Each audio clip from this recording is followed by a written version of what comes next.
Hey, what's up guys? ඉතින් ඔන්න මම අදත් ඔයාලට අලුත් ලෙසන් එකක් අරගෙන ආවා. අද ලෙසන් එකෙන් මම ඔයාලට කියලා දෙන්නේ native English speakers ලා වැඩිපුරම භාවිතා කරන idioms ගැන. ඉතින් මේ idioms ඉගෙන ගැනීමේ ඔයාලට වාසි දෙකක් තියෙනවා ප්‍රධාන වශයෙන්. ඔයාලගේ English speaking skills දියුණු කරනවා. ඔයාලා English වලින් කතා කරද්දී ඔයාලව advanced English speaker කෙනෙක් කියලා අනිත් අයට හඳුන ගන්න පුළුවන් එක් ක්‍රමයක් තමයි මේ idioms use කිරීම. ඒ වගේම ඔයාලා මොනවා හරි ලියනකොට ඔයාලා රචනාවක් හරි මොනවා හරි ලියනකොට idioms use කරලා ඔයාලා ලියනවා නම් ඒකෙන් ඔයාලගේ writing skill එක ගොඩක් දියුණු වෙනවා. ඉතින් මම අද මේ lesson එකේදී ප්‍රධාන වශයෙන් ඔයාලට idioms තුනක් කියලා දෙනවා. ඒවා ගොඩක් අපි භාවිතයේ තියෙන idioms.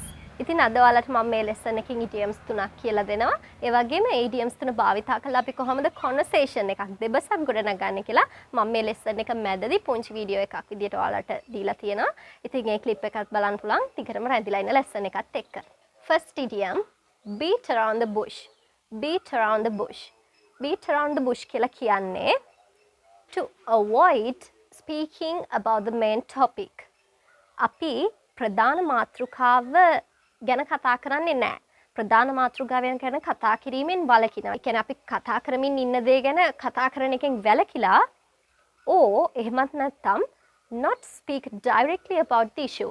මොනහරි ප්‍රශ්නයක් ගැන කෙලින්ම කතා කරන්නේ නැහැ. අර ව්‍යංගාර්ථයෙන් කියන්නේ වටෙන් ගිහිල්ලා කියන්නේ. අපි ඔය කියන්නේ වහින් වරවරව කියනවා කියලා. අන්න ඒක තමයි මේ beat around the bush කියලා කියන්නේ. එතකොට යමක් කෙලින්ම කියනවට අපි මොකක්ද කියන්නේ? අපි යම් කිසි දෙයක් කෙලින්ම කියනවට කියනවා cut to the chase. Cut to the chase. ඒකේ තේරුම තමයි to talk about what is important. අපි කතා කරන්නේ වැදගත් දේවල් විතරයි.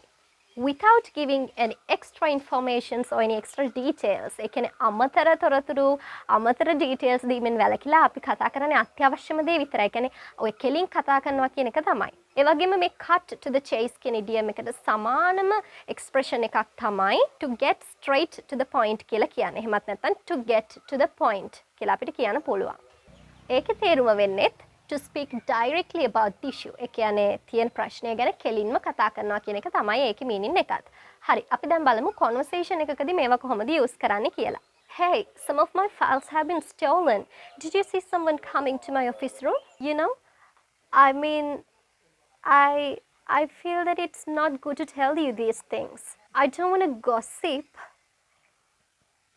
He's a friend of you and he's very honest.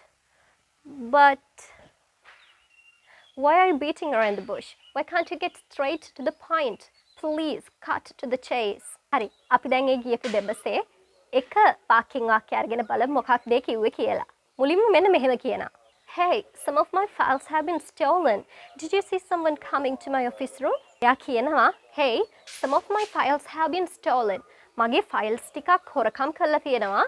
Did you see someone coming to my office room?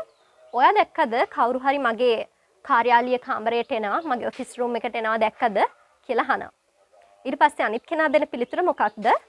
You know, I mean, I feel that it's not good to tell you these things. I don't want to gossip.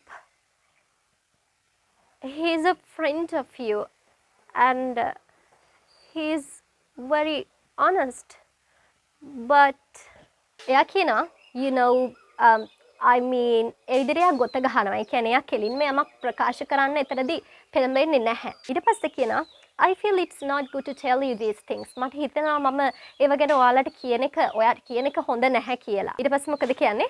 I don't want to gossip. I don't want to gossip. මට ඕපදූප කියවන්න ඕන නැහැ. He's a friend of you. He's very honest. අන්න දැන් ටිකෙන් ටික එනවා. එයා ඔයාගේ හොඳ යාළුවෙක්. එයා ගොඩක් අවංකයි. But නමුත් කියලා අයියා එතන අදිනවා. ඒ කියන්නේ එයා කෙලින් දෙයක් ප්‍රකාශ කරන්නේ නැහැ. සමහර විට එයා දන්නව ඇති කවුද එයාගේ ෆයිල්ස් ටික හොරගම් කරේ කියලා. නමුත් කෙලින් කියන්නේ නැහැ. ඊට පස්සේ අනිත් කෙනා කියන්නේ මොකක්ද?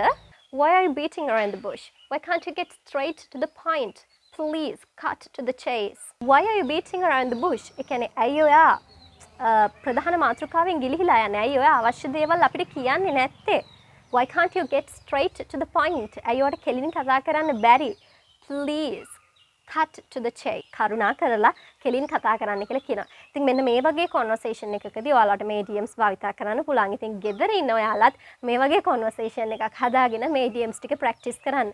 ඔයාලගේ conversation තියෙනවා නම් පහළ comment section එකේ comment එකක් දාගෙන යන්න. එහෙනම් අදට මේ lesson එක මෙතනින් ඉවරයි. Bye.